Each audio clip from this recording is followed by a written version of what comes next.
y vamos a ir viendo como que qué no es normal, y hoy vamos específicamente a ver qué sí es normal, pues para poder decir si una paciente menstrua de manera normal. Entonces, primero tenemos que recordar un poco de la anatomía, acordarnos que quien coordina el ciclo menstrual básicamente es el hipotálamo y la hipófisis, de donde salen hormonas básicamente como a nivel sistémico y que caen en las gónadas, tanto en hombres como mujeres, que serían los testículos de los ovarios, para la producción de distintos tipos de hormonas, como son, en el caso de los ovarios, la parte de los estrógenos y la progesterona. Ya vamos a ver que en los ovarios existen diferentes tipos de células dentro de los folículos. Y estas células que están dentro de los folículos son las que generan estrógenos y progesterona.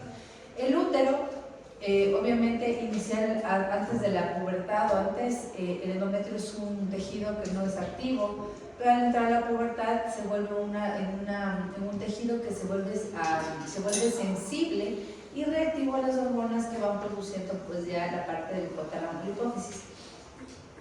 Siempre tiene una coordinación entre la parte, como dice, ciclo menstrual y ciclo ovárico. Siempre van coordinados y ya vamos a ver por qué.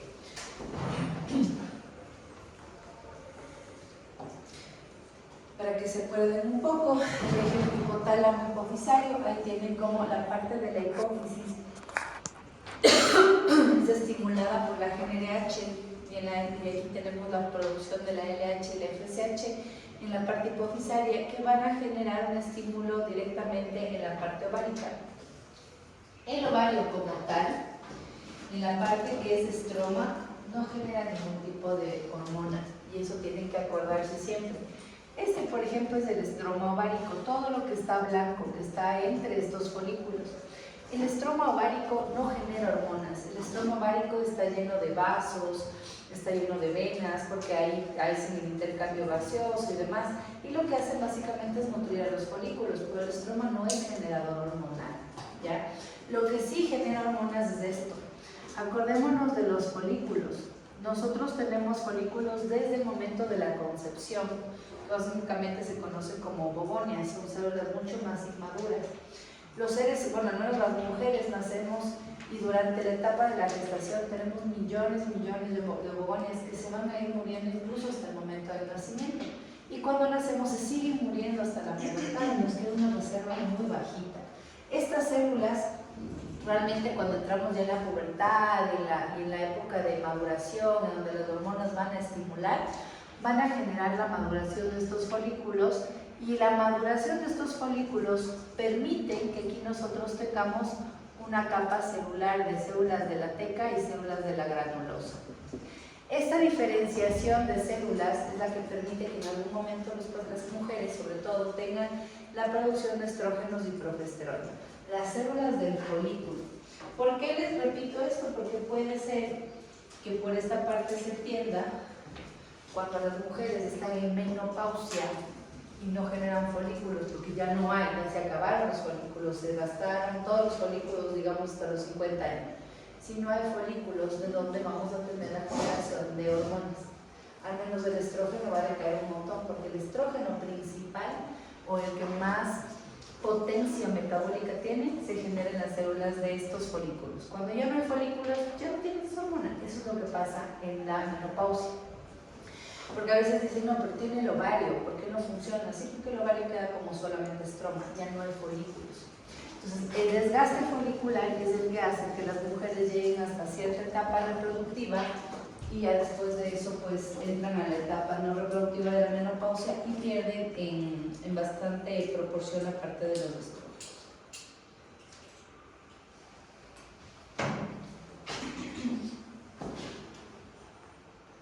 El ovario, bueno, estos son orígenes celulares de donde se origina básicamente las células germinales primordiales se originan en el endodermo del saco vitelino y se diferencian formando bobonias primarias. Imagínense que el saco vitelino desde ahí también tiene una cierta importancia en el embrión. Células del epitelio celónico que se desarrollan en células de la granulosa, células mesenquimatosas del borde gonadal que se convierten en estroma ovárico. Esto pasa lo mismo en los hombres, pero no se convierte en ovario sino en testículo. No es posible distinguir los ovarios de los testículos por medio de criterios histológicos, sino hasta la 10ª o 11ª semana de vida fetal. Hasta la 10ª semana las células se parecen un montón y solamente después de eso se pueden diferenciar histológicamente. Ya si lo hacen genéticamente sí se puede, pero histológicamente no. Las células primordiales llegan a las gónadas y su multiplicación se mantiene a través de una serie de divisiones mitóticas sucesivas. A las 12 semanas de gestación, un subgrupo de ovogonias entra en meiosis para convertirse en ovocitos primarios.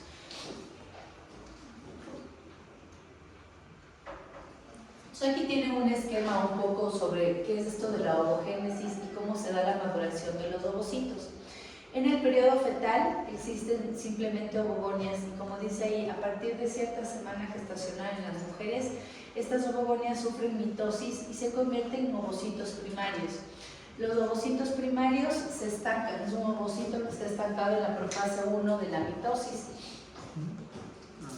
Y esto se queda como un folículo primordial. El folículo primordial es el folículo más inmaduro y así es con lo que nacemos. Nosotros nacemos con folículos primordiales, pero nacemos ya con una cantidad bastante reducida versus el tipo, por ejemplo, de ovogonias o la cantidad de ovogonias que tenemos en la concepción. Esos folículos primordiales se van a quedar estancados sin generar progesterona, sin generar estrógeno, sin generar testosterona, absolutamente nada durante toda la infancia, ¿ya? Hasta que llega obviamente la parte de la pubertad, pero hasta la infancia todas las mujeres tienen folículos primordiales que están estancados.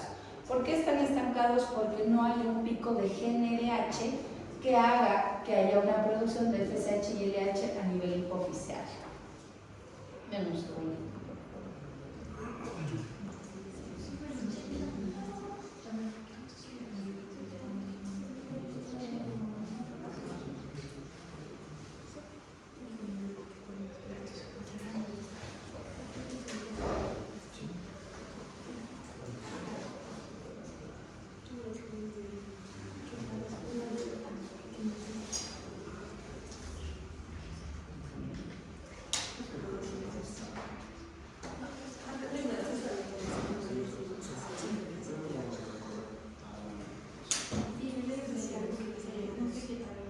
Entonces, generalmente nosotros, como les decía, en infancia nos quedamos a nivel ovárico con un montón de folículos primordiales. Estos folículos primordiales no son generadores hormonales, no tienen estímulo de la FSH ni de la LH para madurar ni para crecer, se quedan ahí. Esto hasta la infancia. Después de la infancia, cuando ya vamos a entrar en la parte de la pubertad, tiene que haber algún desbloqueo para que la GnRH sí genere las hormonas como la FSH y la LH hipofisarias. Normalmente en la infancia, según algunos artículos, hay un bloqueador natural. ¿Quién bloquea la producción de GnRH a nivel cerebral para que un niño o una niña de 8 años no menstrue? El GABA. ¿Qué otra cosa? La quispertina. La quispertina. Así decía. El GABA es uno de los principales. Ese neurotransmisor aparentemente es uno de los bloqueadores más importantes. Y hay otras cosas, hay una sustancia que es el MKRN3, que es otra sustancia que es bastante importante para el bloqueo. Son neurotransmisores. Lo que hacen los neurotransmisores es decirle al cerebro la paciente no está lista y eso bloquea la parte de la GnRH. Si bloquea la GnRH, pues esa no va a mandar ninguna señal a la hipófisis para generar las folículos estimulantes ni la luteinizante. Cuando pasas a la pubertad, la cantidad de GABA disminuye, sobre todo esa para desbloquear y generar ya producción FSH y LH. Cuando los pacientes entran en la pubertad, que se supone que ya entras en los años reproductivos, tenemos a este ovocito primario que estaba estancado en esta profase 1 y lo que va a pasar es que empieza a madurar y sigue como que la división. Empieza a entrar de la profase 1 va a pasar a la metafase 2 y todas las divisiones mitóticas que le van a permitir básicamente madurar y aumentar su capacidad de producción hormonal. ¿Quién se encarga de esto? Básicamente es la FSH y la LH. Como folículo primario, nosotros vamos a tener al inicio de cada ciclo menstrual siempre folículos primarios. vamos a acordarnos que estas hormonas son importantes, ¿no es cierto? La FSH y la LH. La FSH es una hormona que se llama folículo estimulante. Por su nombre mismo, la folículo estimulante lo que hace es estimular el crecimiento folicular, es la que se encarga desde un inicio de la maduración de este folículo primario. La LH también está presente, no es que no existe, pero en cantidades bajitas, ¿ya? Al principio la FSH lo que hace es reclutar, vamos a suponer que este es del ovario. Entonces, siempre vamos a imaginarnos que esto es como, yo antes les decía, como una elección de reinas. Vamos a suponer que la FSH, como es la folículo estimulante, elige cierta cantidad de folículos primarios. Entonces coge y elige, no lo sé, vamos a escoger 5 folículos primarios. Eso hace la FSH. Escoge los folículos primarios y la LH le ayuda en ese aspecto, como que ya vamos a escoger estos 5. A estos 5, la FSH les va a poner un poco de alimento, les va a poner más sangre, va a ayudar a que estas maduren de cierta manera. Pero vamos a llegar a un punto, después del quinto día más o menos, o sexto día del ciclo, en donde la FSH dice, a ver, de estas 5 postulantes, ¿cuál es la mejor? ¿Cuál es la que tiene capacidad de ganar? ¿Cuál es la que tiene mejores características? Que tiene la mejor celularidad, la que tiene más capacidad de producción hormonal. Digamos que la FSH dice esta. Entonces, más o menos desde el 8º día, la FSH deja de preocuparse por esta y solo se preocupa por ese folículo. Eso quiere decir que estos de acá no terminan la maduración, algunos se quedan en folículo secundario y se mueren, otros se quedarán en folículo primario y nunca van a madurar, se van a quedar ahí. Pero a la que la FSH le pone todo su cariño y amor y tiempo, porque piensa que es el mejor folículo, ese folículo se convierte en un folículo de Graf.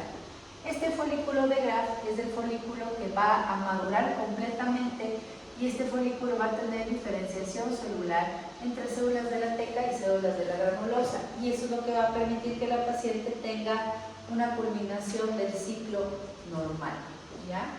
La FSH y la LH siempre trabajan en conjunto. Ahora, cuando ya el folículo de Graf está lo suficientemente grande y ya es un ovocito secundario y demás, ya puede, digamos que, liberar el óvulo que tiene dentro, entra la LH y rompe esto mediante enzimas. Entonces la LH siempre tiene un pico que va a generar la ruptura de ese ovocito secundario para que el óvulo se expulse.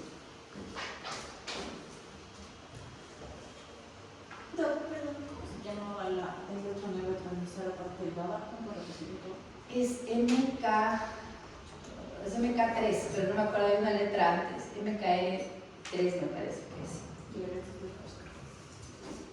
Alguna letra que está faltando ahí, pero es otro neurotransmisor importante.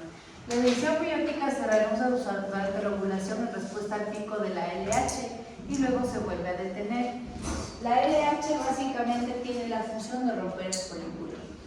El folículo dominante madura bajo la FSH y el estrógeno también, que está presente ahí. El aumento sostenido de estradiol cambia el feedback a positivo, es decir, incrementa frecuencia, amplitud de GNH y gran pico de LH. Surge de la LH reanudación de meiosis en el ovocito, producción de proteasas y ruptura de pared folicular, liberación del ovocito rodeado por cúmulo óvulo y formación del cuerpo lúteo. Ahorita vamos a ver un poco de dónde sale el estrógeno, porque vamos a ver unas curvas y ustedes van a decir sí, pero si sale solo del ovocito secundario, del ovocito maduro, ¿por qué hay estrógeno desde el principio? Porque los folículos son los mayores generadores de estrógeno y, como hemos dicho, es el que genera el estrógeno metabólicamente activo. Pero nosotros tenemos otros lugares también en donde producimos estrógenos. Acuérdense que la grasa del cuerpo ayuda, es como el sustrato donde se generan las hormonas, pero el ovario no es el único lugar en donde se generan estrógenos, pero sí el lugar más importante o de donde sale el estrógeno, como decía, metabólicamente activo. Hay diferentes tipos de estrógeno que se generan en otros órganos, pero son estrógenos que no son muy activos metabólicamente, y el 17-beta-estradiol también se puede generar en otros, pero en cantidades mínimas. Bueno, este es un poquito más grande para que vean mencionar simplemente esto de la maduración hace que haya una diferenciación celular. Entonces, si ven cómo va cambiando el folículo primordial hasta el folículo secundario, que es el que dice folículo preantral y antral, básicamente es una fase de maduración en donde se llena de líquido ahí adentro.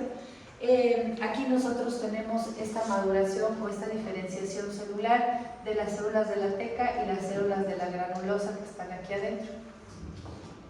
Esa es básicamente la manera en la que termina de madurarse gracias al flujo de FSH y de LH en el folículo. Los productos de secreción más importantes de la biosíntesis de los esteroides ováricos son la progesterona y el estradiol.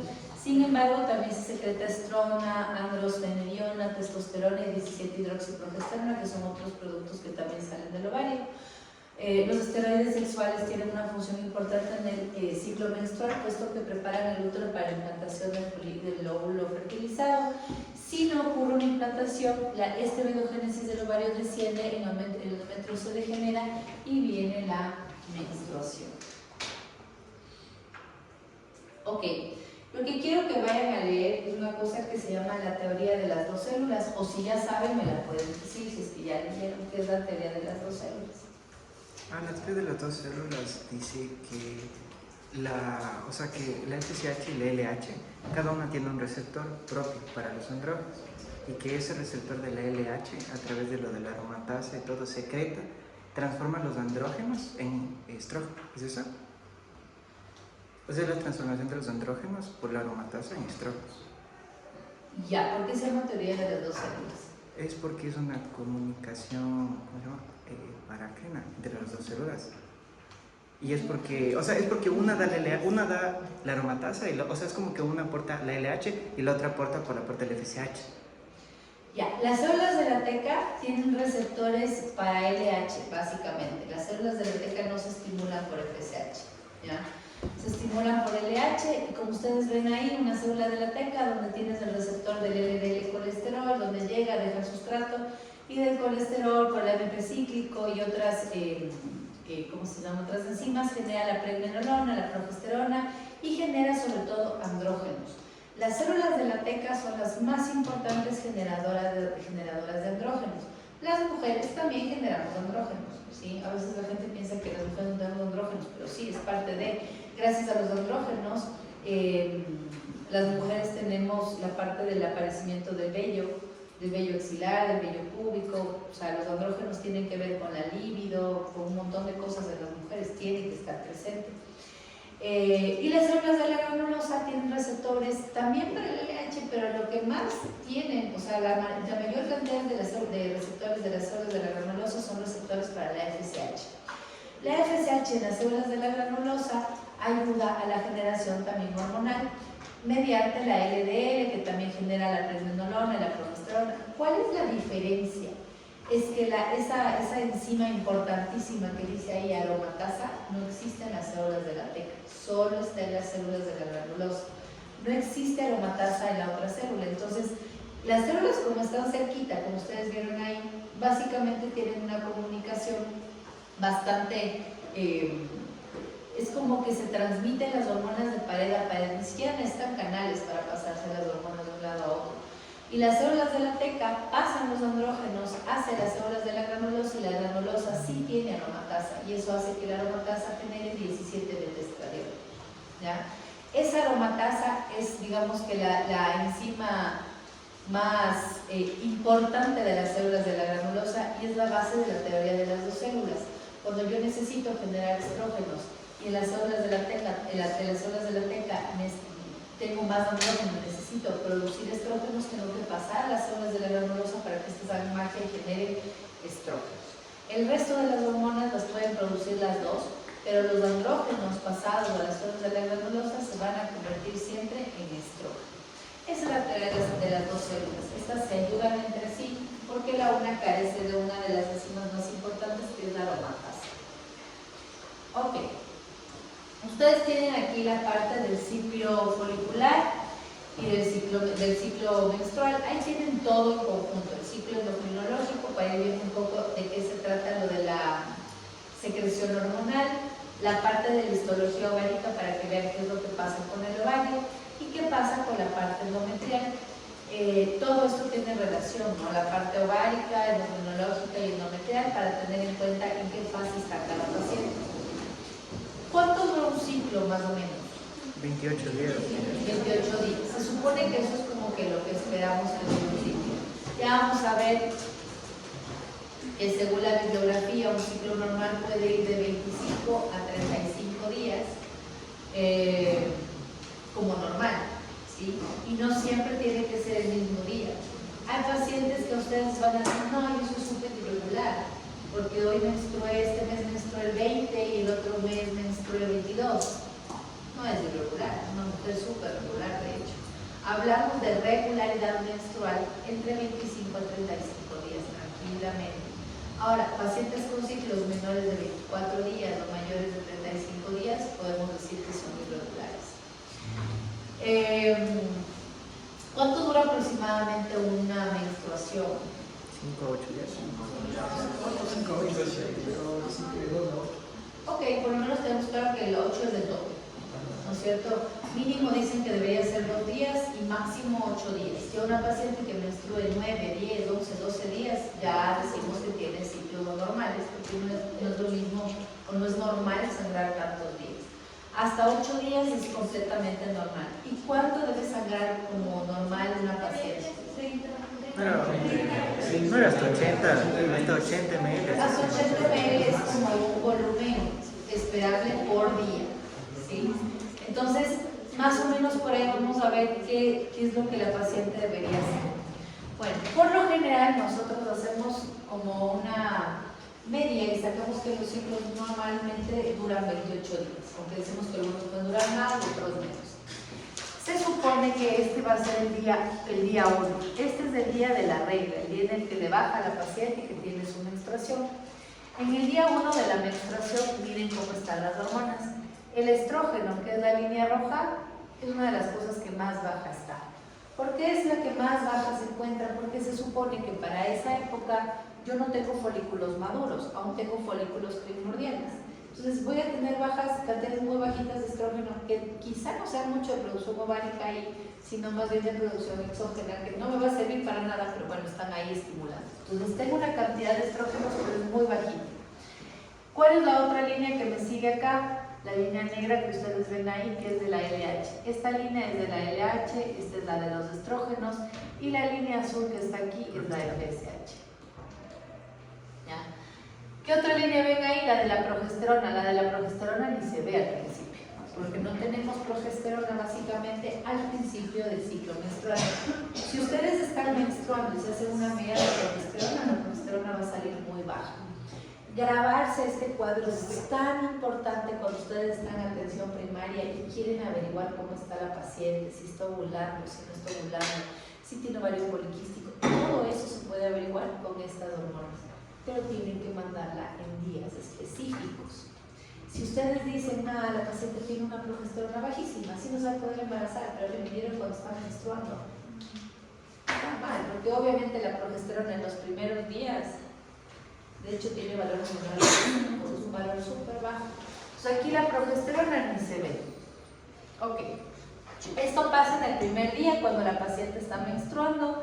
Estamos en la menstruación, aquí recién estamos en el reclutamiento folicular. Todos estos son folículos primarios, perfecto. Van pasando los días y más o menos entre el día 6, 7, como les decía, la FSH dice, bueno, vamos a coger uno de estos y vamos a ponerle ganas, porque yo creo que este podría ser un folículo bueno y de buena producción hormonal. Y la LH le dice, dale, entonces empiezan aquí a generar un cruce, porque aquí existen las dos que están más altas, y empiezan a estimular a este para el crecimiento.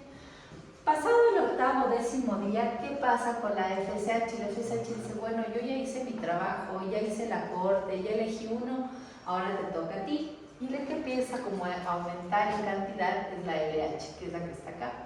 Entonces la LH empieza a aumentar y se queda por aquí. Esta de aquí, de hecho, se debería quedar plana si es que no fueran por el estrógeno. Entonces, cuando este folículo ya se convierte en un folículo dominante y empieza a formarse el folículo de Graf, Este folículo ya tiene la capacidad de generar una cantidad importante de estrógeno. Y eso se ve acá arriba. Si se dan cuenta, cuando el folículo es primordial, el estrógeno es bajo, pero cuando el folículo ya se convierte en dominante, y más aún cuando ya es un folículo de Graf, miren el estrógeno cómo va. Empieza a subir.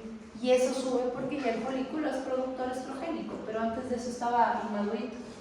Aquí, cuando el folículo de Graf está maduro, va a producir un pico de estrógeno, que se cree que es un pico de 60 picogramos que se da justo 2 días antes de la ovulación.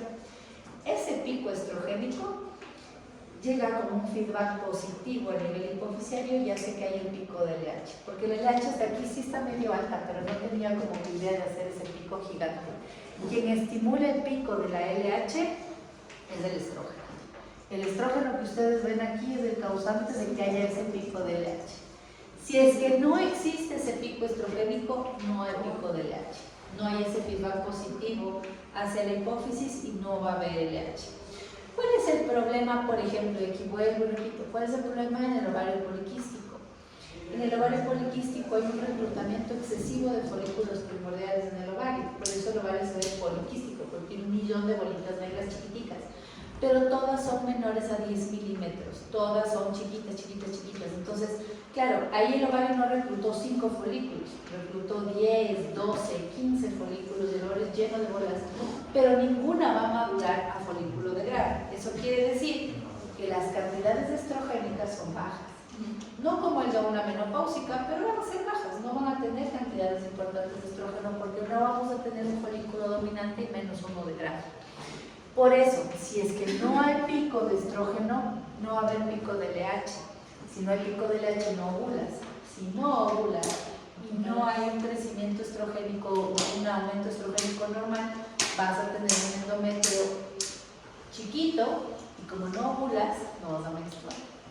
El siguiente mes. Doctor, eso es como que el ovario poliquístico genera un poco de infertilidad, ¿verdad? Claro. La idea del ovario poliquístico es que tú no ovules. Por eso, como no tienes estrógenos, tienes 1000 folículos escogidos, pero ninguno va a crecer a folículo de Graf, no hay ovulación. Sin ovulación no te puedes embarazar. Claro, y si hubiera el caso de que una mujer se queda embarazada sin tratamiento con ovario poliquístico, ¿por qué se ve? Sí pasa, porque se supone que el ovario poliquístico es como un trabajo errático del ovario. Generalmente pasa esto, no ovulas, hay como es un aumento de la cantidad de reclutamiento folicular, no hay ovulación, no hay estrógeno. Pero hay cambios de mes a mes en los que puede haber una ovulación que le dicen ovulación de escape. Entonces podría haber en un mes una ovulación y la paciente no se dio cuenta y se confió de que tenía ovario poliquístico y se puede embarazar. Que sí puede pasar porque hay folículos. No es la misma condición de un ovario menopáusico.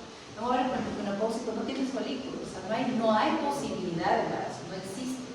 Pero en el ovario poliquístico también tienes 15 folículos en un solo ovario que realmente no son muy buenos, pero como tienes 15 folículos y si por ahí un pico estrogénico que tal vez sucede de manera errática, puede quedarse embarazada.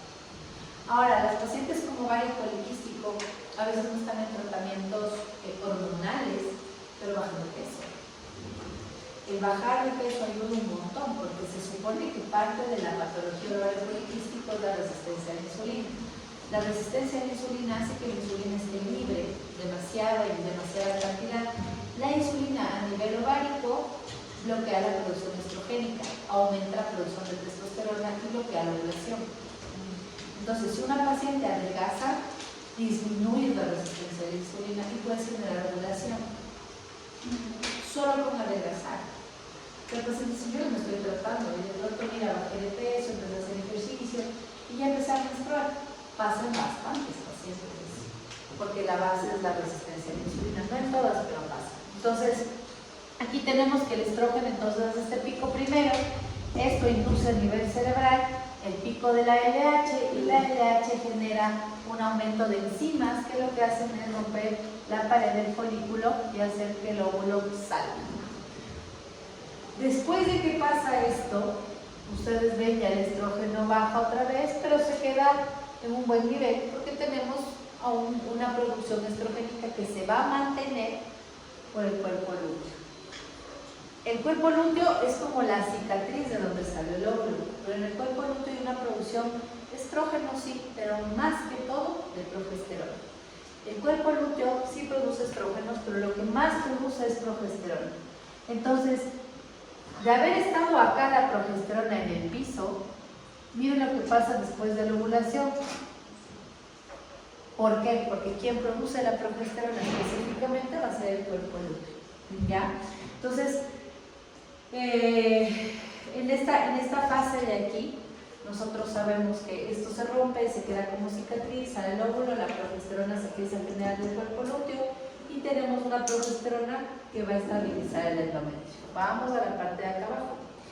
Cuando nosotros tenemos en esta primera fase, hay la descamación porque estamos menstruando. ¿Por qué creen que se descama este endometrio y las mujeres menstruan? Porque estrógenos hay, poquito, pero hay.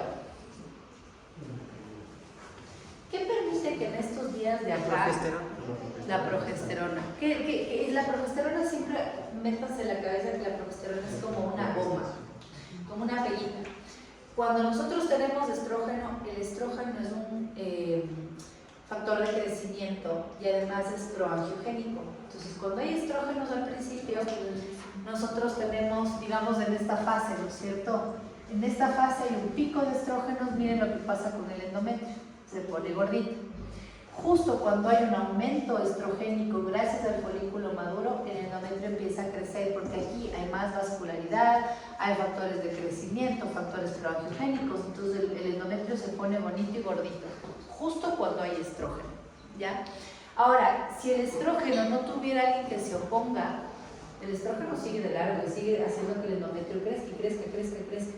Pero, obviamente, cuando hay la ovulación, hay el pico de ovulación y empieza la subida de la progesterona. Aquí sí ven que hay como un declive, un pequeño declive. La progesterona llega y le dice basta, hace un stop. La progesterona nunca da crecimiento endometrial, lo que hace es estabilizar el endometrio. La progesterona se conoce como estabilizador endometrial. Le frena el estrógeno y le dice, a ver, ya, suficiente, si yo quiero un endometrio de 16 milímetros, que es el tope al que debería llegar todas las mujeres al final cuando ya va a menstruar, hasta ahí nos quedamos. Ahí está la progesterona. Y el estrógeno le dice, ya tú quietito, estás ahí alto, pero no quiero más crecimiento endometrial. Y la progesterona lo que hace es estabilizar, también con un aumento de la vascularización, pero no genera más crecimiento, ¿cómo se llama?, de tejido. Lo que hace es que haya un mantenimiento con vascularización y flujo sanguíneo, nada más. Y lo que hace es estabilizar el endometrio. Entonces, en esta fase tenemos un endometrio grueso que está listo para albergar un bebé. Esa es la idea de la progesterona, albergar un bebé. Entonces, yo mantengo esto al menos por 14 días más. La ovulación, que se supone que está por aquí, en la ovulación de aquí se supone que sería el día 14. Este del día 1 y este sería, en teoría, el día 28. Entonces, en el día 14 tenemos ya un endometrio decente, pero que sí va a crecer un poquito más para el final. En esta época de aquí, todas las mujeres son proclives a quedarse embarazadas. ¿Por qué? Porque ovulas primero y segundo porque tienes un endometrio bueno, lleno de vascularización, que justamente se ha formado para albergar un bebé. Entonces el endometrio se va a quedar grueso hasta el día 28, dura justamente 14 días. ¿Por qué se acaba la progesterona? Porque el cuerpo lúteo es una cicatriz que genera progesterona pero tiene un tiempo de vida. ¿Quién le mantiene el cuerpo lúteo si me embarazo? La placenta. La placenta. La beta-HCG generada por el trofoblasto inicialmente. Acuérdense que la placenta no aparece al principio. La primera, claro, o sea, temporalmente hasta el que aparece. trofoblasto, y sobre todo el principio del trofoblasto, es el que genera la beta-HCG. La beta-HCG hace un feedback al cuerpo lúteo y la beta-HCG no deja que el cuerpo lúteo se muera. El cuerpo lúteo se supone que en general, si uno no se embaraza, a los 28 días desaparece y empieza a menstruar. Pero si una paciente está embarazada y hay un crecimiento, un aumento de beta-HCG, la beta-HCG hace que ese cuerpo lúteo se mantenga y el cuerpo lúteo a veces produce progesterona y no hay menstruación, ¿ya? Entonces, si es que no hay beta-HCG y ya pues no me embaracé, el cuerpo lúteo se muere y la progesterona, como ven, se cae de nuevo, y cuando la progesterona cae nuevamente al piso, el endometrio no tiene cómo mantenerse. ¿Y qué hacemos? Menstruamos. ¿Está claro esto aquí? ¿Y por qué O sea, caen los las tienen cada estrógenos? vez que no. Ah, ¿Y por qué caen los estrógenos en pico? porque ya no hay folículos. Pues. Ah, es como que vive el tiempo de vida que está el folículo. Verás, el folículo se supone que vive hasta acá y después de que se ovula, los folículos, así como el óvulo, vive más o menos 72 horas. Pero tienes el cuerpo lúteo. Es el cuerpo lúteo que mantiene ese nivel estrogénico alto. Porque como les decía, el cuerpo lúteo sí genera estrógenos, también genera progesterona, pero digamos que tiene una predilección por la generación de progesterona. Pero si ustedes ven, el cuerpo lúteo genera estrógenos, sí. Por eso es que el estrógeno no se va al piso. Pero cuando se muere el cuerpo lúteo, el estrógeno y la progesterona se van al piso. Eso de la teoría de las dos células nos dijo que, claro, o sea, la producción de andrógenos se transforma en estrógenos. Cuando se necesita, porque andrógenos, no todos los andrógenos pasan a ser Pero estrógenos. esos andrógenos inicialmente también vienen de la teca. Claro. Ah, ya, o sea, no es que una mujer con ovario poliquístico puede aumentar los andrógenos. Se aumentan los andrógenos. Porque el problema del ovario poliquístico es que parece que la insulina también bloquea Z, pero le bloquea la aromatasa. Ese es uno de los problemas del ovario poliquístico también. La resistencia a la insulina hace que haya mayor producción androgénica más que estrogénica. Por eso las mujeres con ovario poliquístico tienen el vello súper grueso, pueden tener barba. Estos han visto ahí, creo que es en Nueva York, que vio una chica que es hindú musulmana, o sea, que tiene una barba así gigante.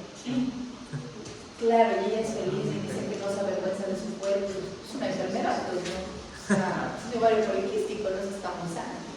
Pero bueno, ahora es eso de ama tu imagen como es, pero no es, o sea, estás enferma, no estás sana. ¿Y lo que es? ¿Y la inhibina qué hace? O sea, el principio.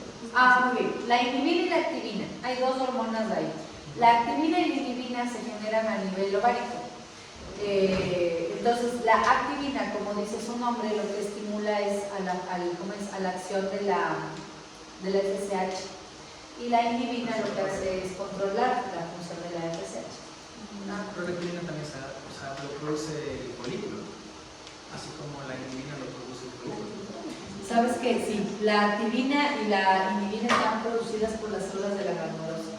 Son como reguladores hormonales. Lo que pasa es que en el cuerpo todo necesita un regulador, porque si no como que las hormonas se van de lado. La LH, de hecho aquí, su acción, la acción del FSH aquí está estimulada por la activina, y ya cuando llegas a esta fase, por ejemplo, donde ya la FSH hizo su trabajo, y ya va como que decayendo un poco, lo que hace básicamente es actuar la inhibina, y la inhibina sale de las células de la granulosa. Es como que ya tienes un folículo de Graf. El folículo de Graf y las células de la granulosa también tienes que inhibina, y le dice ya elegiste uno, gracias. Entonces ya básicamente se retira. La activina y la inhibina son básicamente reguladores que están en las gónadas, los hombres también, para regular la LH. ¿Y qué que genera las células de desencadena, receptor. qué desencadena la primera menarquia en la mujer? Eso, que se desbloquea el GABA. Y se desbloquea solo como por supresión del tiempo. O sea, Supuestamente es por maduración. Ya. Aparentemente cuando el eje hipotálamo hipofisario está inmaduro tienes mayor producción de GABA. Ya. Los niños supuestamente tienen digamos que si tú mides el GABA que tengo yo con el de una niña de 10 años, ellos tienen como muchísimo más, tienen el doble de ese neurotransmisor. Entonces, por inmadurez, el cerebro genera más ese neurotransmisor. Pero se supone que cuando ya vas madurando, el GABA se va disminuyendo y como que se desactiva ese candado que le ponen a la GnRH. Ahora, con lo de la pubertad precoz y ahora que hay un poco más de pubertades tempranas, aparentemente ponen, no sé si han visto o han leído por ahí artículos sobre algunas cosas que se llaman disruptores endocrinos. Entonces, supuestamente los disruptores endocrinos quitan ese bloqueo de la GnRH antes. Entonces, dicen que los perfumes, que el maquillaje, que no sé qué químicos pueden ser disruptores hormonales. Entonces, si una niña se maquilla desde los 10, 9 años, puede ser que bajes con esos disruptores hormonales más rápido neurotransmisores que se supone que bloqueaban el desarrollo. El lío de aumentar o de hacer que la menarquia sea más temprana es que las pacientes pueden tener tallas más cortas, se quedan más chiquitas, no tienen un desarrollo normal. Además, es peligroso por la generación de tumores, ¿no? Las mujeres, los estrógenos son buenos para las mujeres, pero el ciclo normal de una mujer tiene un motivo de ser, y es que cuando tienes demasiado estrógeno por mucho tiempo, tienes demasiada como digo, como que has estado expuesto demasiado tiempo al estrógeno, tienes más chance de tener cáncer endometrial y cáncer de mama. Por eso la menarquia precoz está relacionada, por ejemplo, al cáncer endometrial. También habría sangrados masivos. ¿Cómo? También habría sangrados en sí. Hay más, hay más. Por ejemplo, si Ese es el problema, el cáncer endometrial es por eso. Llegan a veces a los 20, 28 años y tienen unos endometrios gigantes, porque como que tienes mucho tiempo de exposición estrogénica y a veces el endometrio no logra regular eso. Y tienes demasiada, ¿cómo es? Endometrios de... El endometrio varía en grosor. Les voy a poner más o menos un ejemplo. Cuando la paciente está menstruando y ya como que ha botado todo el endometrio y está en esa fase, al final de la regla, tú tienes un endometrio de 3 a 4 milímetros. O sea, es un endometrio lineal, un endometrio chiquitico. Eso es lo normal cuando una paciente acaba de menstruar. ¿Por qué es importante saber estos valores? Porque si una paciente viene y le dice, oye, estoy con una hemorragia, ok, hazte un eco para ver cómo estás. ¿Y cuándo es la mejor época de hacer un eco? Postmenstrual. Si postmenstrual no tiene 3, 4, sino 6, 8, tiene una hiperplasia endometrial o un engrosamiento endometrial. Porque la hiperplasia es más un diagnóstico patológico, pero puedes decir que es engrosamiento endometrial, no es normal. Cuando estamos, por ejemplo, por la parte de la ovulación, más o menos tiene de 8 a 12 milímetros, que puede ser variable y puedes decir que es normal. Y cuando estamos aquí en el pico máximo, el tope es de 16 milímetros. Eso es lo que debería medir un endometrio normal. Si yo le veo a una paciente y me dice, sí, ya voy a menstruar y le hago un eco y tiene 24, 26 milímetros, yo ya sé que va a tener una hemorragia de esas, pero buenísimas.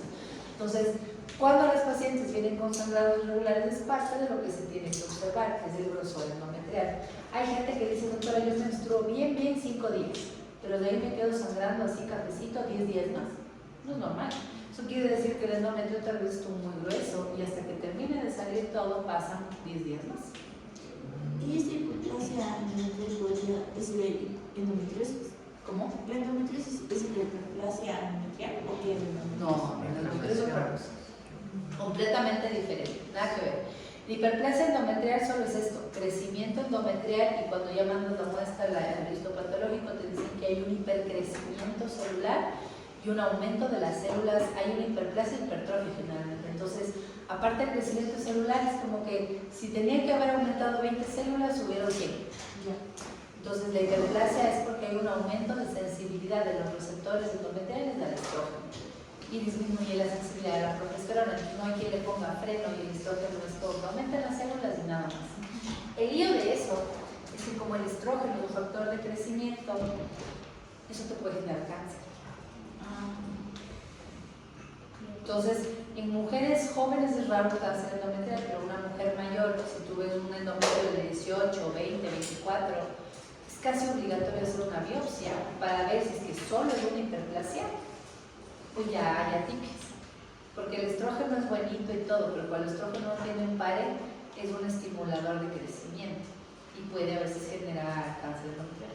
¿Y por qué después de un embarazo las mujeres con síndrome de ovario poliquístico están que regulan su ciclo?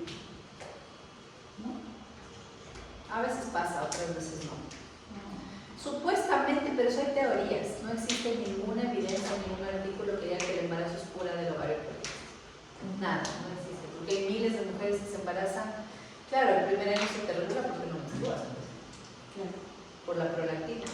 La prolactina a nivel hipofisario, ¿qué hace? ¿Por qué no hay menstruación?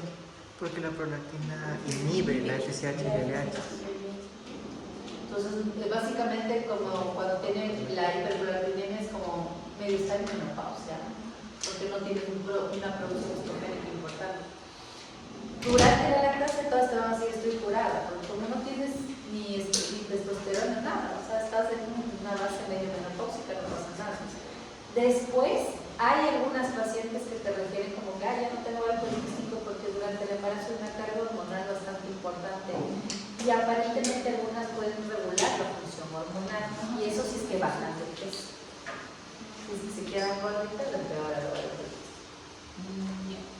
Pero no hay ningún artículo que diga que el embarazo es tratamiento del embarazo. Si no, las mandaríamos a embarazar todas las que mueren. Y doctor, No hay poliquístico embarazo. ¿a partir de qué día tienen dolor las mujeres ¿Cómo? del ciclo menstrual? ¿A partir de qué día tienen dolor? Muy bien, dolor del ciclo menstrual. ¿Qué creen ustedes? ¿Es normal o no es normal? Sí, sí, es normal. Sí, ¿verdad? Todas se quejan, entonces sí, es normal. Pobres mujeres. No. Puede ser. Verán, hace años esto de tener dismenorrea era considerado como normal y te decían como mujer, bueno, estás menstruando, te duele, aguántate y sigue con tu vida. Ahora no. Hay asociaciones inmensas del tema, hay una asociación mundial sobre endometriosis y una que es en Brasil, que es una asociación ginecológica sobre dolor pélvico crónico. El dolor pélvico no es normal. O sea, si a una mujer le duele la menstruación, tiene que hacerse chequear. La dismenorrea ahorita está considerada como algo no normal. Si tú llegas a tener un cólico de 1 o 2 sobre 10, ok, no necesitas ni siquiera medicación, puede ser tu vida normal. Pero el momento que tú necesites una pastilla para bajar el dolor y que el dolor interrumpa con tus actividades diarias o evita que vayas a trabajar, a estudiar, ya no es normal, para nada. Para nada. Ahora, una de las primeras sospechas es la endometriosis. La endometriosis es otra cosa. La endometriosis es una enfermedad donde toda la sangre del útero, el tejido endometrial, debería salir por la vagina todo, y una gran parte se sale por las trompas. Y ese tejido adentro, en la cavidad, en la vejiga, en el intestino, donde caiga, tiene la capacidad de pegarse y crecer como este endometrio dentro del útero. Entonces, cada mes desestrúas, tanto dentro del útero como en esos puntitos microscópicos que están por fuera. Entonces, tienes un puntito de 2 milímetros sobre la vejiga, pues ese puntito va a sangrar, porque estás menstruando, o está crecido porque vas a menstruar. Entonces, hay gente que tiene sangre en la orina, que le duele el intestino, que se estriñe, que tiene diarrea justo cuando va a tener la regla, y dices, ¿por qué me pasa eso siempre que voy a tener la regla? Puede ser endometriosis. Entonces, la endometriosis ahorita es como un tema, un boom, porque te dicen, ok, tienes dolor, y sobre todo un dolor que necesita medicación, tienes que hacerte chequear.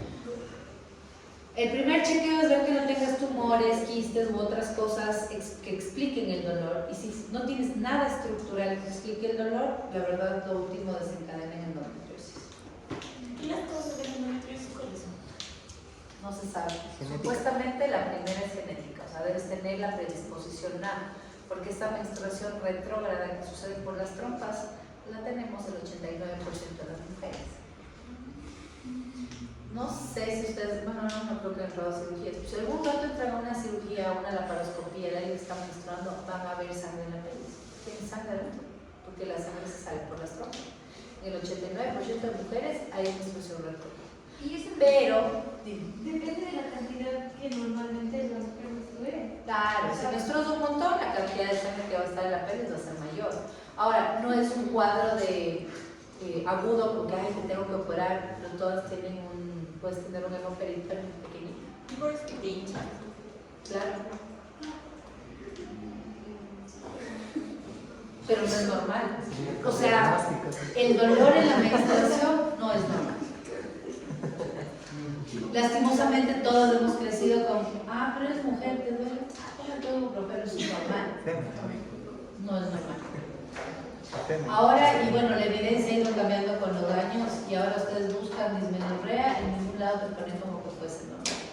Si hay dismenorrea, y sobre todo si es algo que necesitas tomar medicación o dices, ve, necesito faltar a la escuela, al trabajo o lo que sea, no es normal. Hay síntomas como náusea, vómito, se desmaya, no, o sea, eso para nada, para nada. O sea, un dolor leve, tal vez el primero o segundo día. Pero no son hechos. ¿Y cuánto tiempo puede durar el dolor sin que sea patológico? Puede durante los 2 días, pero sobre 2 sobre 10, o sea, no vas a estar como que muriendo por 3 días. ¿No? Y el dolor antes de la regla, o sea, como. Eso es. ¿Qué es dolor de ovulación? Es que no te debe doler nunca. O sea, pero como tú sientes. En la ovulación puede ser que te duele un poquito, pero tampoco son dolores que te puedan mandar a la cama ni que te eviten hacer tu actividad normal. Hay mujeres que sí sienten la ovulación. Antes se reían y decían, ¿cómo sentir la ovulación? Cuando se rompe el folículo, hay gente que es muy sensible y sí tiene como un poco de cólico cuando se rompe el folículo. Y yo tengo pacientes que dicen, no, yo ovulé porque me dolió la mañana. Y es como, y uno dice, ya, haces el eco y tiene líquido libre. Entonces dices, sí, parece que ovuló, o sea, sí, tienes razón. Hay gente que siente eso porque sí hay una ruptura de un tejido. El resto de personas, por lo general, no siente la ovulación. Pero antes de la regla puedes tener cólico por lo que vas a menstruar, porque el útero empieza a contraerse. Pero no puede ser un cólico sobre dosis. Pero no puede ser un cólico que te evite hacer tus cosas, ni que te obligue a tomarte una pastilla.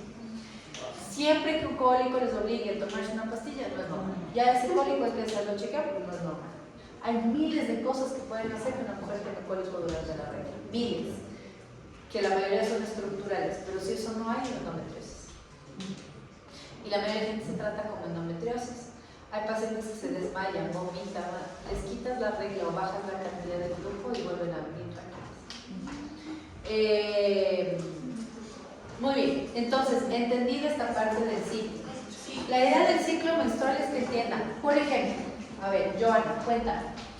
Si yo, por ejemplo, soy tu paciente y tengo dudas porque chuta, he intentado embarazarme por más de 6 meses sin cuidarme en nada y quiero saber si estoy ovulando, ¿qué exámenes me pedirías y en qué día de mi ciclo me pedirías esos exámenes?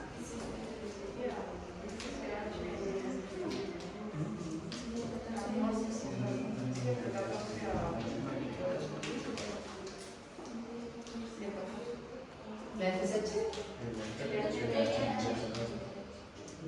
Puede ser.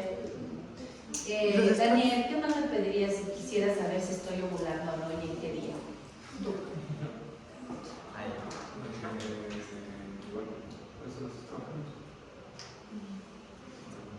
¿Qué esperarías encontrar en el día de la ovulación?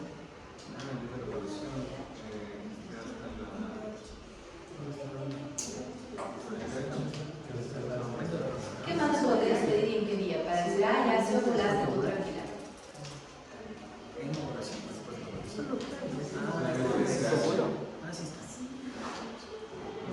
Profesor, Progesterona. sí hay esposobulo. Si yo tengo progesterona alta, ovulé. Si no ovulé, no hay progesterona. Esa es una de las más fiables. Si yo digo que la paciente ovule el día 14 y la progesterona tiene que aparecer después de que aparezca el cuerpo lúteo, le pido en el día 16. Ovuló en el día 14, para el día 16 debe tener un pico gigante de progesterona porque hay un cuerpo lúteo. Entonces, ¿qué le puedo pedir a la paciente? Progesterona. Puedo pedirle, antes del día 14 podría pedir una LH, a veces que hay el pico, o podría pedir ahí, sí, LH básicamente y progesterona. Pedir estrógenos no me va a servir mucho porque a veces esos picos estrogénicos no son tan altos. 60 picogramos a veces en los laboratorios te sale como, ok, normal. Y tú dices, bueno, ¿será alto, bajo? Mucho más fiable es pedir la LH y la progesterona. No, porque puede ser, hay ecos en los que tú no ves el cuerpo lúteo. A mí me ha pasado que he visto embarazo y digo, no veo el cuerpo lúteo. ¿Será que este embarazo va o no va? Les hago medición de progesterona y tienen progesterona por encima de 30. Digo, no, o sea, no veo el cuerpo lúteo, pero por algún lado está. Porque tiene una progesterona altísima. A veces pasa. Yo a mí me ha pasado mucho en la ecografía que a veces no veo el cuerpo lúteo y digo, ¿y ahora? Les mando a hacer progesterona y tiene una progesterona buenísima. Y dices, muy bien, el embarazo va bien. ¿Y qué relación hay en eso de que si están anémicas, bulímicas o obesas, como que cambian los niveles hormonales, pueden perder la regla por el estrés? No y todo cambian eso? los niveles hormonales, pero es como lo que les acabo de decir. Si una paciente, por ejemplo, está muy gordita, tiene un exceso de colesterol y tienes exceso de la base donde generan las hormonas ováricas, estrogénicas, entonces puedes tener un exceso de generación estrogénica. El lío del aumento de estrógenos antes de hora es que puedes tener ciclos irregulares. Es como que no son ciclos efectivos, o sea, no logran romper el folículo. Sí, puede ser que no sean ciclos efectivos o que tengas, por ejemplo, crecimiento endometrial exagerado. Y que la paciente te menstrue 10, 12, 15 días, o te diga, doctor, este mes menstrué 2 veces. Pero eso de que El endometrio crece demasiado, pues tienes demasiado estrógeno. como por anorexia, si pierden la regla, ¿por qué El será? anorexia es otra cosa, es un bloqueo a nivel hipofisario, porque se supone que la anorexia hay varios motivos. En la anorexia tienes un problema de cortisol alto que a veces tienen esas pacientes por estrés, y la otra, en la anorexia, tú pierdes demasiado, en cambio, la cantidad de grasa a nivel corporal. Pues no tienes base de colesterol o de LDL para generar estrógenos. Como no tienes estrógenos en ellas, en cambio el endometrio no es hipergrueso, está tan chiquito que no menstrua. Es como que dices, no menstruas ni menstruarás, porque tienes un endometrio de 3-4 milímetros como menopausia. Pero es porque no tienes la base de grasa para la producción hormonal en anorexia. ¿Y el colesterol puede bloquear entonces Claro, si no tienes un sustrato, ¿dónde sacas los hormonas? El sustrato es el LDL. Si la paciente vive, por ejemplo, ya vamos a ver eso en el caso de amenorrea, la siguiente clase, que voy a subir ahorita el artículo para el jueves. La parte de amenorrea es importante porque las pacientes de alto rendimiento, por ejemplo, ¿has visto a las pacientes que son atletas de alto rendimiento? No hay un estrógeno, las negritas? Pero no es normal, decía la ginecóloga. claro, porque tiene cortisol altísimo, claro que en ellas es normal y no vas a producir una regla muy fácil, porque primero tienen niveles de cortisol mucho más altos. Segundo, básicamente tienen masa magra y no grasa. Entonces, el sustrato de LDL casi no hay. Y es no dura casi nunca. O sea, para que una mujer de alto rendimiento quiera quedarse embarazada, tiene que suspender el ejercicio de alto rendimiento y bajar un ejercicio normal para más o menos menstruar y ovular. El alto rendimiento y el ejercicio excesivo genera un bloqueo por el cortisol también. El estrés es de fácil menstruar. Las mujeres dicen, uy no, tuve full exámenes, este mes no menstrué. Te pasa, porque el cortisol muy alto bloquea a nivel central y ya no menstruas. El estrés también aumenta la prolactina. Si aumenta la prolactina, te bloquea, no menstruas. Si la paciente está tomando medicación para protectores gástricos, o los hombres, protectores gástricos también, los hombres generan galactosidad. En las mujeres aumenta la prolactina y genera bloqueo del ciclo menstrual. O sea, para averiguar por qué una paciente no menstrua, les toca hacer una muy buena historia clínica, porque no sabes si fue un fármaco, si fue tu estrés, qué fue, y después ver, obviamente, qué pasa con la parte hormonal. Vamos a ver eso en rápido. El LDL es muy importante para la producción de las hormonas, no tienen absolutamente nada.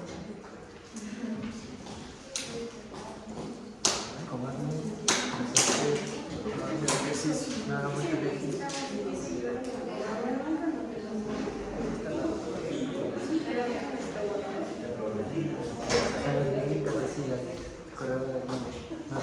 Entonces, parte importante aquí, ustedes tienen que ver bien este cuadrito, porque aquí van casos reales, ¿no es cierto? Si la paciente quiere saber cuándo ovuló o se ovula, ¿en qué día le pedirías qué cosa o qué hormonas le puedes pedir? ¿Qué pasa si yo quiero averiguar, por ejemplo, si la paciente tiene ovario poliquístico? Aquí hay algo importante. En el ovario, ¿cómo averiguo yo si una paciente tiene ovario poliquístico? Eco. No. ¿No? Es una manera, pero ¿qué pasa si yo le hago a una paciente un eco y tiene los ovarios aparentemente normales? O sea, con la clínica Está Pero me normal. dice que hace 2 meses no menstruó. ¿Qué Y se está va a con decir? acné y vómitos, La clínica. y dices, chuta, la clínica me da más que nada. ¿Qué más daría? Digo, La clínica es bastante fundamental, de hecho. Pero digamos que metámosle un plus por ahí. ¿Qué más le podría decir? Que no es diagnóstico, pero podría ayudarme. ¿Qué hormonas le pediría? LH. LH, ¿y qué más? ¿En qué día? Muy bien, ¿qué es LH? el día 14. No. En el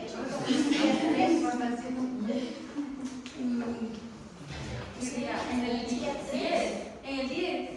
Del 10 al 14. Miren aquí algo interesante. Solo miren estos días de aquí, solo estos. La línea azul es la FSH y la línea negra es la LH. Generalmente al principio del ciclo menstrual, esto es una relación de 2 a 1. Me voy a inventar, si la FSH está en 10, esta debería estar más o menos entre 5, 4. Esa es una relación normal en los primeros días, porque se supone que en los primeros días yo necesito más folículo estimulante que LH. ¿Ya?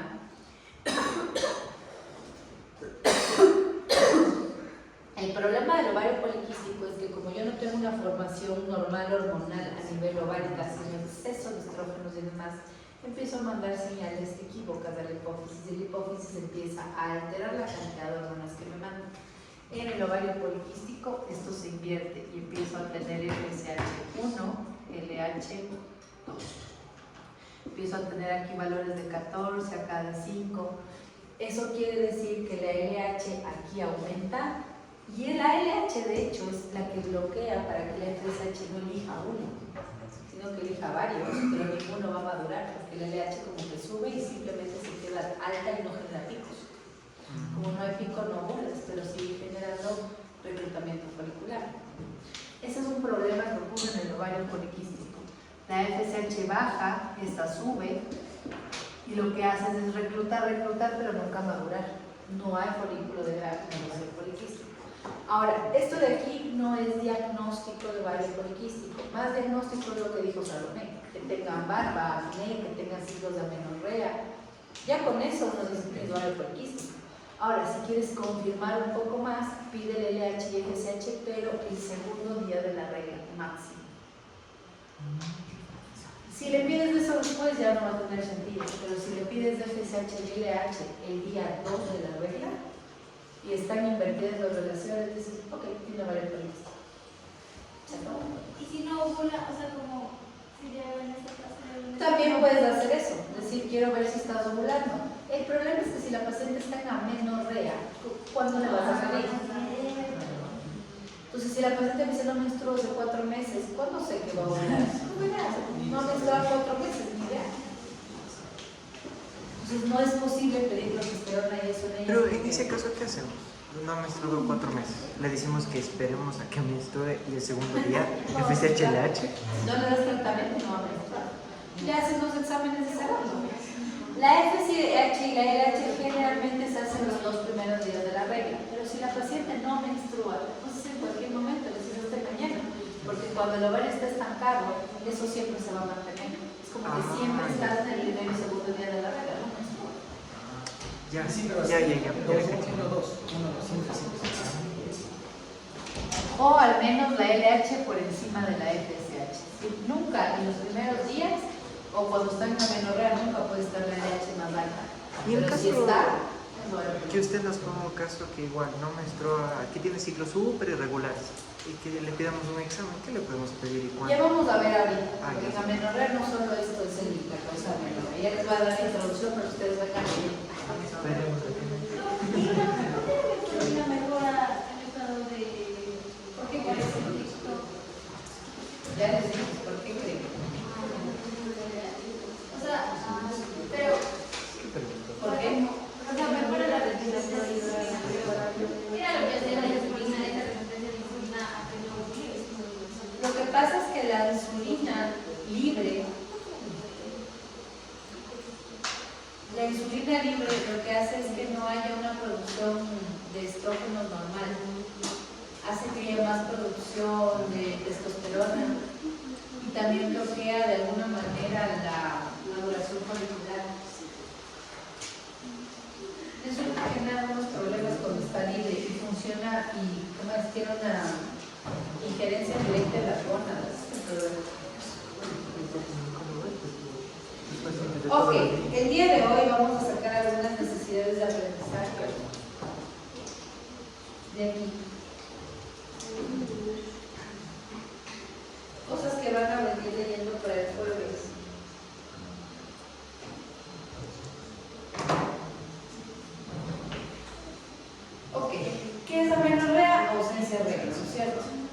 Entonces, existen dos tipos de amenorrea.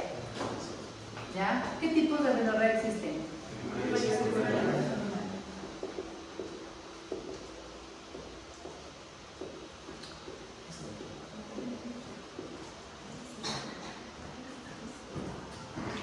Daniel, cuéntanos, ¿cuál es la diferencia entre amenorrea primaria y secundaria? Puede ser, la diferencia depende de dónde está fallando el eje hormonal. O sea, primario puede ser en el mismo órgano que serían los ovarios, o secundario tendría desde el problema de la hipófisis. El primario es cuando tiene la regla, pero se desaparece, y el secundario es cuando no le da la regla. Primaria es que una paciente nunca en su vida ha tenido la regla, nunca le bajó y hay que investigar qué pasó. En la amenorrea secundaria, en cambio, es alguien que ya ha menstruado y de pronto deja de menstruar. Entonces, en la amenorrea primaria nosotros tenemos como que diagnósticos un poquito a veces más complejos, porque si viene alguien a los 19 años y les dice, oiga, nunca menstrué, o sea, me pueden examinar porque ya tengo 19 y nada que ver. Ahí, por ejemplo, hay un montón de cosas que vamos a leer que no están metidas también alteraciones genéticas. En cambio, si una mujer que ya tiene 28 y dice, no, he menstruado toda mi vida perfecto, pero 2 meses no he menstruado, ¿qué es lo primero que buscas? Embarazo. Buscas tiroides, que no tenga hipotiroidismo, hiperprolactinemia, un montón de cosas. ¿Sí? Es que dicen que en primaria, o sea, en la primaria puede ser un 6% de turno. Claro. Están dados.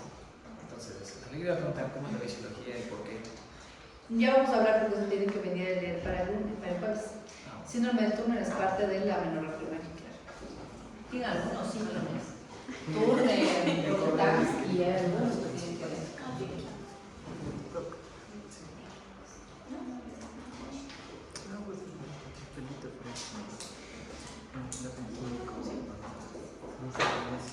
A ver, vamos a leer esto van a ir a leer por favor y van a ir como a razonar un poco.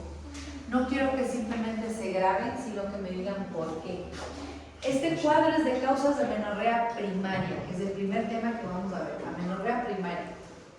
Entonces ahí tienen causas uterinas, ese síndrome se llama Mayer-Rokitansky. Van a ir a leer qué es ese síndrome de Mayer-Rokitansky, qué pasa y por qué no menstruan. El himen imperforado, el síndrome de Morris o feminización testicular, eso también van a ir a leer. Causas ováricas, el ovario poliquístico, voy a ver un poco más de qué es lo que pasa, por qué no se menstrua. Falla ovárica prematura, que eso, bueno, del síndrome de Turner, como decía su compañero, la disgenesia gonadal. Causas hipotalámicas hipofisarias, pérdida de peso, ejercicio intenso.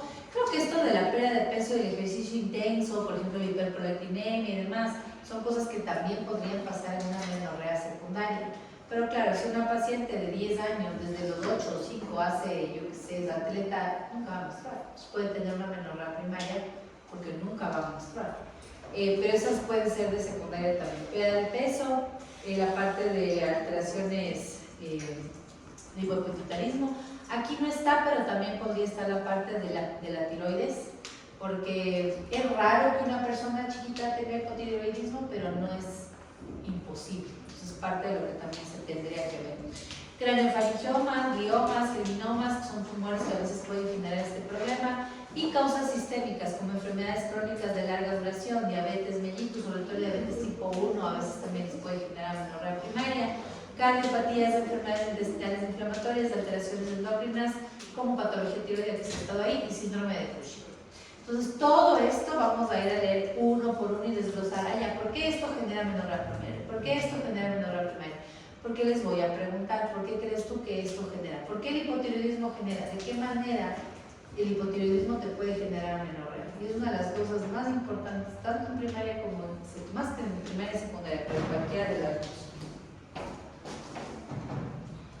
Esto vamos a ver ese día en clases. Y estas son las causas de amenorrea secundaria.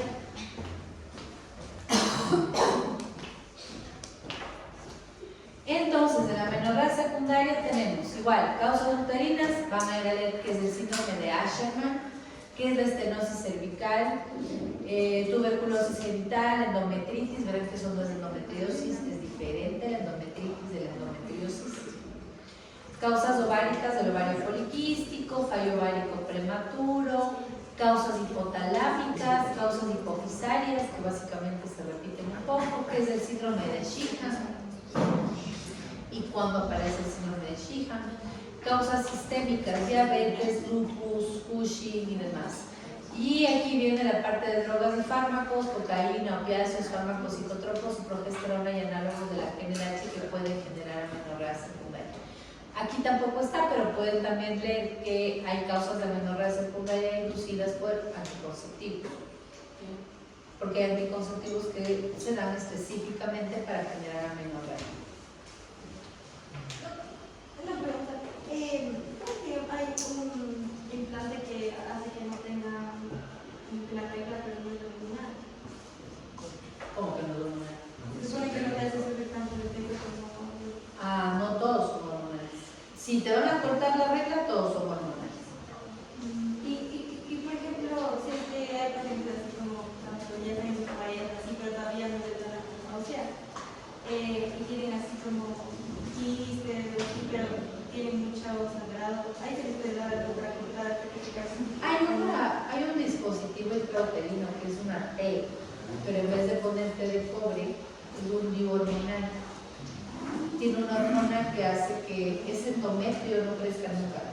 Entonces no vuelves a menstruar más. Y ese DIU dura 8 años, entonces durante 8 años puedes tener a alguien sin menstruar. Pero no estás bloqueándole nada, no es que le dejas de menopausia, simplemente ese tejido endometrial no crece. Entonces la gente vive 8 años sin regla. Y es un anticonceptivo.